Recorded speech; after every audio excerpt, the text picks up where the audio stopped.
Hey Tricksters, welcome back to the channel. Today we're going to take a look at Royal Frontier on the Nintendo Switch. If you're not subscribed already, hit that subscribe button. I want to give you my quick thoughts on the game, give you a few reasons why I think it's a bit of a hidden gem. Let's do this.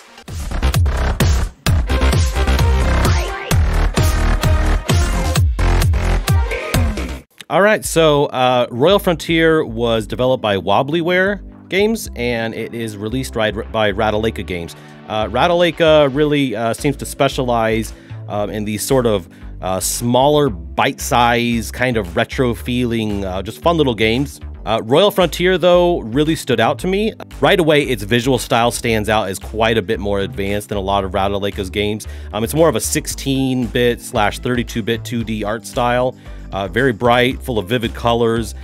The simplest way to describe the game is Super Mario RPG combat mixed with the roguelike, mixed with Oregon Trail. The Oregon Trail part really is the most basic part of the story. You are mercenaries who are leading a caravan to try to make your way out east towards riches and other kinds of wonderful things out there. So as a roguelike, you get to choose your loadout at the beginning, your loadout being which characters you're going to take. You start the game with 3, a basic warrior, a monk who works as sort of like your healer, and then a basic wizard-style character.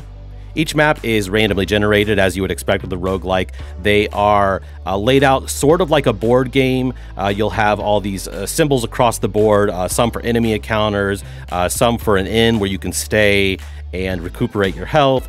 There's question marks, which are random encounters that could be an enemy, could be something cool you could find. There's treasure chests, which of course are just plain treasure you find. There's also money symbols, which will be shops that you can stop at, and usually there's really good gear that you can purchase to put on your character. And then finally, there is a main boss icons. There's a main ending boss. There's also usually a middle boss somewhere along the trail if you want to pursue that. That middle boss a lot of times will also give you some really good loot if you can finish them off.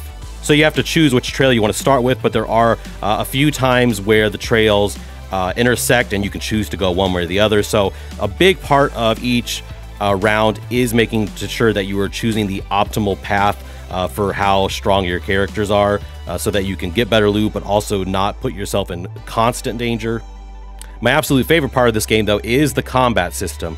The combat is basically pulled straight out of Mario RPG and Paper Mario. It's all action-based timing hits, so you'll have your basic attacks and your character will flash, and if you press the button again at the right time, you get a second hit. It's the same with your special attacks. Either your character will flash, or there will be a meter and you got to wait for the line to be in the right place, or you have to tap the button really fast. It's very much like Paper Mario for the special attacks. But the choices are very simple. You always just have your basic attack, you have a special attack, or you can take your turn to take an item out of your item chest and use that for yourself or the group. Now, being an RPG, you also are constantly upgrading with XP. You can upgrade their health, their power points, which is kind of like their magic points, their defense skills, and their attack skills. So every time you level up, it's very similar to Mario RPG, how it'll come up and you can choose one of those categories to upgrade. You'll also occasionally get a new special move for one of your characters. A big part of the game really is, and I guess this goes without saying since it is an RPG style game, is making sure you're really monitoring your health points and your magic points, because those become really crucial as you get farther down the road, because it becomes harder and harder to refill those. So you're going to want to make sure that you do choose a path that will occasionally stop at an inn so you can recuperate. And when you stop at an inn, you have to choose either between the inn, which will recuperate your health, or you can go to the bar, which will recuperate your magic points. So you do have a bit of a conundrum there whenever you stop at those places.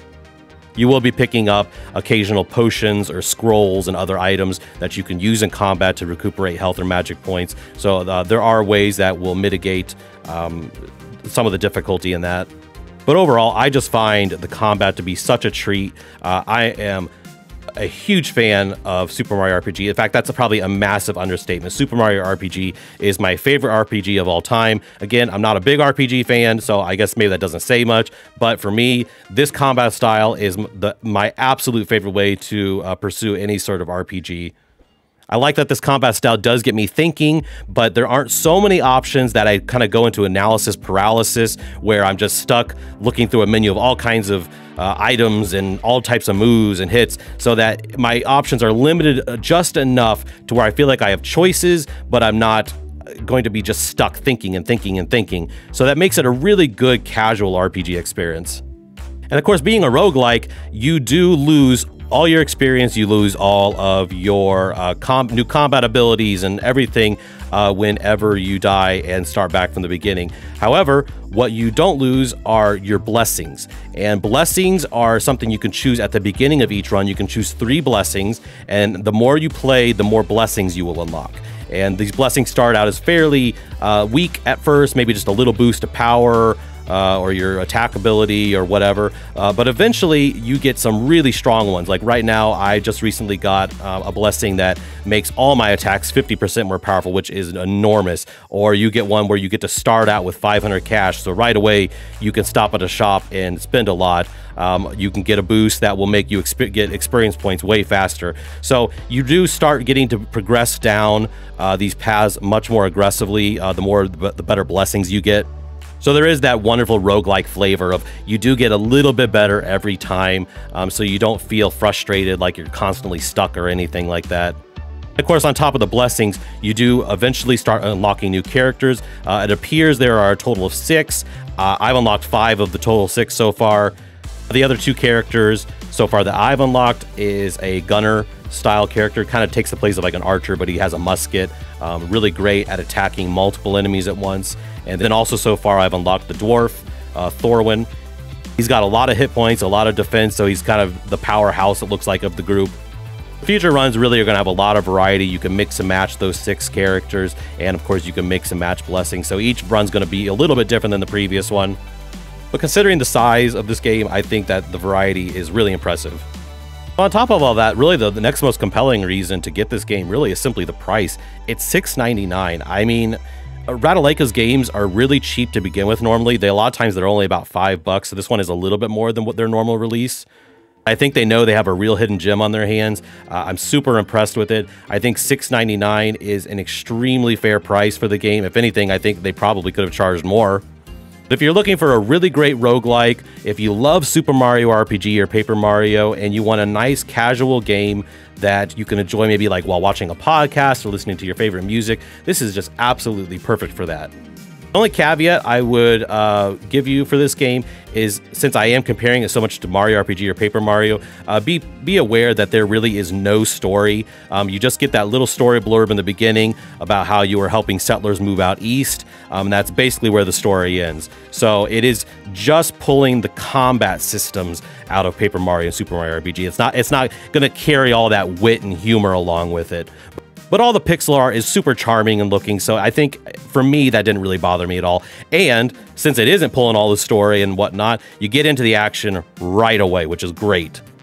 Okay, so that's Royal Frontier from Roguelike Games for the Nintendo Switch. $6.99. Don't miss it. I think it's fantastic. So Tricksters, if you haven't subscribed already, make sure you hit that subscribe button. I hope you have great gaming. Talk to me down in the comments below. I love talking to you. I'll see you later. Bye-bye.